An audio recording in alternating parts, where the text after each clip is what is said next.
One of the worst things that could happen to Star Citizen is that it launches with a mission system that's less open world and more World of Warcraft.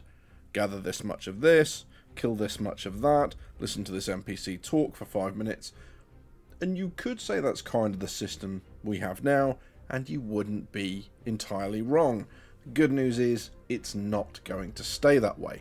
So if you're interested in what the mission system will look like to us in the future, this one's for you. Star Citizen isn't going to be entirely story-driven like Star Wars: The Old Republic, nor is it going to be entirely player-driven like EVE Online or PlanetSide. Instead, it aims for a middle ground, giving us a world that already has plenty of story, conflict, factions and goings-on, and then leaving it entirely up to us what we do with it. Want to spend every hour being the game's most dedicated delivery driver, doing nothing but shifting boxes? Totally viable choice, entirely up to you. The fate of the city, or the planet, or the universe doesn't rest on your shoulders, and that's good news.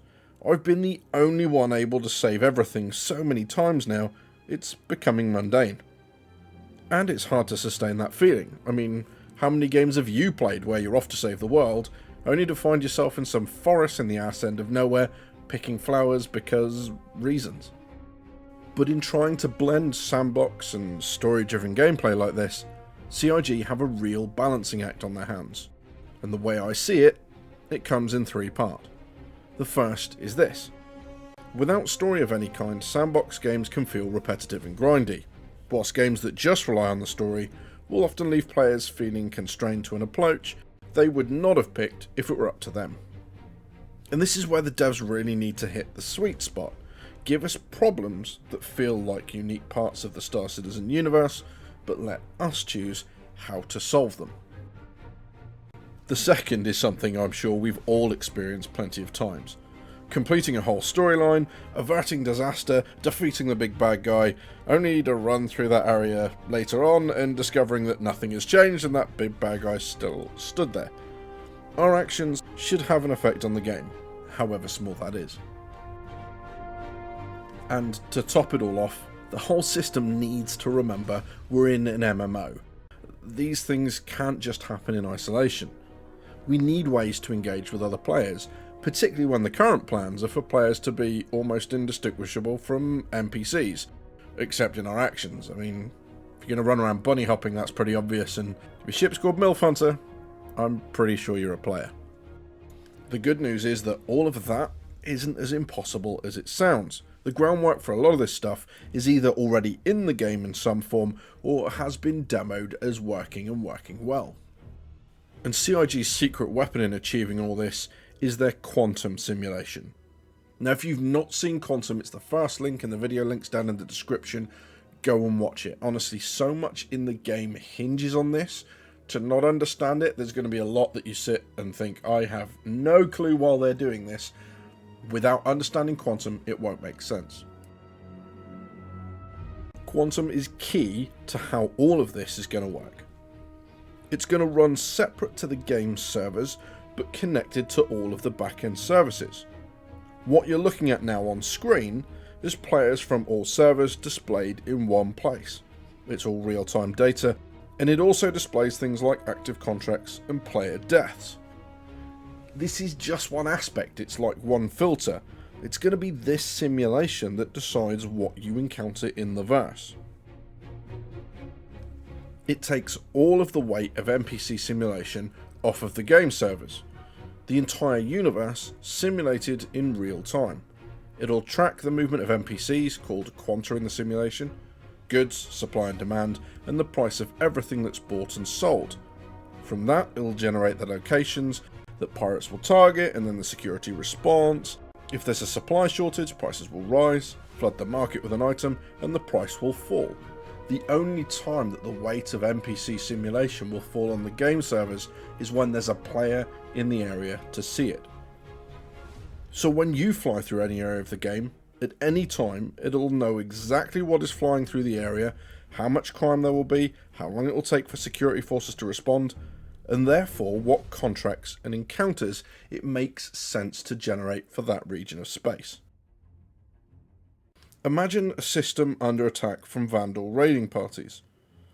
A lot of the civilian activity will stop as the risk for the Quanta, the NPCs, becomes too high. Demand for civilian goods, therefore, will fall, and instead there'll be a massive demand for weapons, ammunition, armour, medical and repair supplies, and so on. Mercenary organisations may well move into the area ahead of the UEE Navy in order to repel the Vandal, which may work as a strategy, or it may result in an escalation in the conflict. And this, in the nutshell, is the absolute genius of Quantum.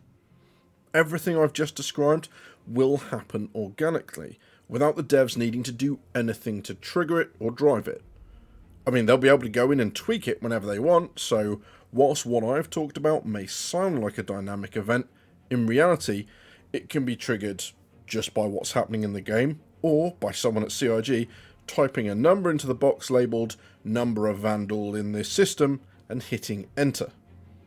It would then be remarkably simple to set up thresholds that trigger for this stuff, so that what's happening appears in some sort of in-game news bulletin or news program.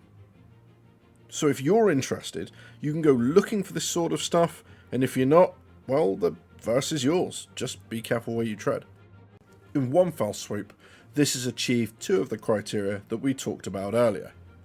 I mean, how would you respond to pirates trying to starve a station in order to take it over? Maybe you can fly escort, or try a hand at blockade running. Maybe you set a trap on a freighter, or try to track the pirates back to their base. Hell, I mean, maybe even side with the pirates, bringing them a transport that you yourself hijacked in order to buy your way into their organisation, or selling them the location of the advocacy agents sent to bring them down. It's a problem, but one you get to approach in a way that suits you. Stories like this will be emergent without devs needing to drive it all the time, and it will fit perfectly into the verse, and we get to see the fruits of our labours, starting or crushing pirate activity, staving off the Vandal, becoming a trading giant, whatever you can dream. This system is going to make it possible, and if that doesn't make you excited for Star Citizen, then genuinely I don't know what will. The very basic sort of mission layout that's on your screen right now show that not only is it going to be easy for the devs to handcraft content and add custom voice lines and all that sort of stuff to these missions, it's being designed specifically with that purpose in mind. So we're going to see some really interesting set pieces that will feel like they've just happened organically. As part of this, CIG are going to have to be aware that balancing sandbox with story, they need to give us an out.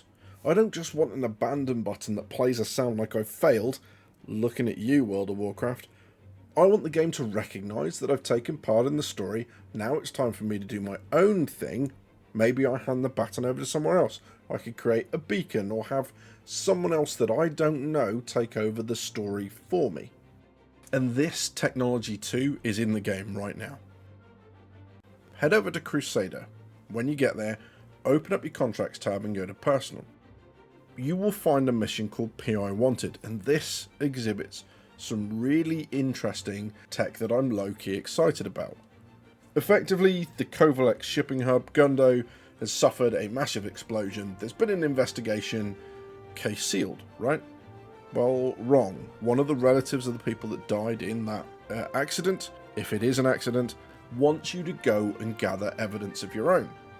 It's kind of cool because it's got a lot of voice lines and you listen to a lot of kind of audio recordings and stuff, so it feels a lot more involved than other missions.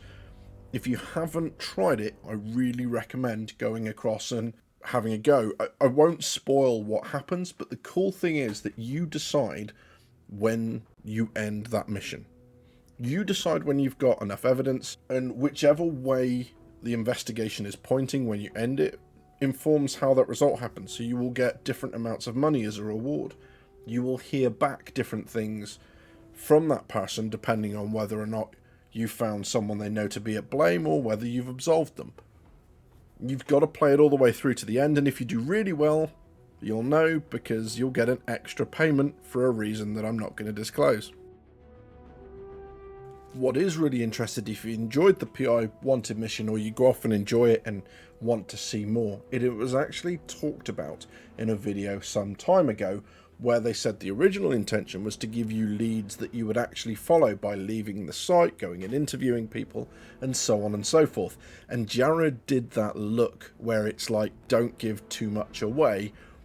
And I think what was said after that was basically that it's something they are going to revisit. So it's not just an exceptional mission that stands out amongst the more formulaic stuff we have at the moment. It's obviously a template they want to use for future stuff. All of which is just a really long-winded way of saying I need to be able to walk away but feel like I've achieved something.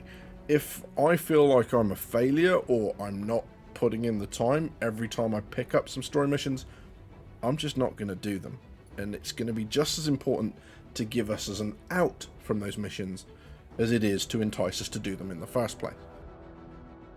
So let's look at an example of how all this could come together, including a unique reward that wouldn't make sense to be gotten any other way. You're headed to a colonist outpost with 8 people at it. Now, the reason could be a whole bunch of different ways how you get this contract. It could be a garbled signal that you've received that you're trying to decipher. It could be that you've been tasked by a concerned NPC because there's been no contact from them for a while, or it could just be as part of a normal delivery or supply run. Whichever way you pick it up, when you arrive, it's clear the outpost has been attacked, and you find bodies of 7 of the 8 colonists. What you do next is up to you. Do you report that all 8 are dead in the attack? Do you report that 7 are dead and 1 is missing? Do you be a little bit cold about it and just claim salvage over the whole site? Or do you keep looking? And you decide that you're going to keep looking for the 8th person. You find that the comms array has been jammed, and this is why it's sending out a garbled signal. It was intentionally supposed to be a distress, but someone has got in the way of that signal to stop it being sent. You then locate the 8th colonist alive, locked away in a locker somewhere, and it's clear from the way he's acting and what he's saying he has had something to do with the attack. Your choice. Do you let him go? Do you interrogate him? Do you execute him and say that 8 are dead? Do you leave him to die, or do you take him into custody and take him to the authorities? You decide you want to get to the bottom of what's actually happened, and you can do that a number of ways. Maybe you just beat him senseless. Maybe you threaten to leave him behind. Maybe you rub his face in the bodies of the people that are dead. I mean, you can get as dark with it as you like, and that's where my head's at the minute.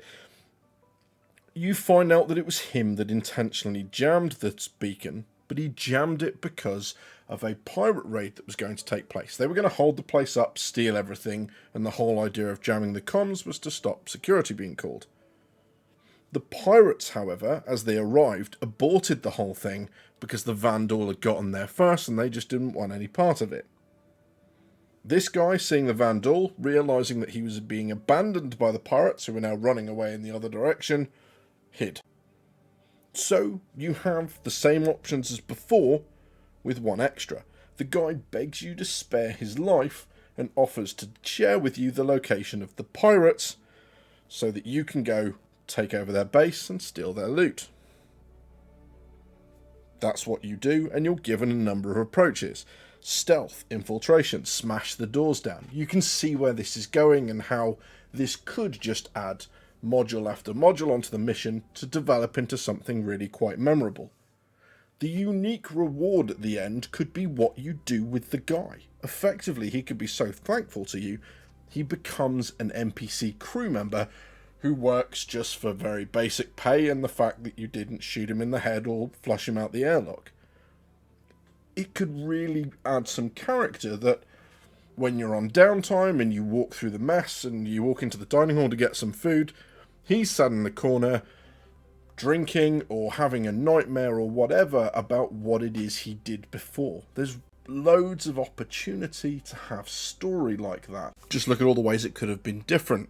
You execute the guy, report all 8 dead, but later on someone finds 7 casualties killed by Vandal weapons and a bullet from your gun in the head of the 8th guy. Maybe he betrays you to the pirates. All sorts of variations that would mean that the mission wouldn't necessarily need to be formulaic. Okay, so that was a bit of an overindulgence in what I think missions could be in this game if they put the work in, but what do you guys think? Missions in a sandbox game, is that something you're going to be interested in? Is it something that you're going to avoid like the plague? Let me know down in the comments below which way you think you'll lean. You've been watching Drinkers with Gaming Problems. Thank you very much for stopping by. See you soon.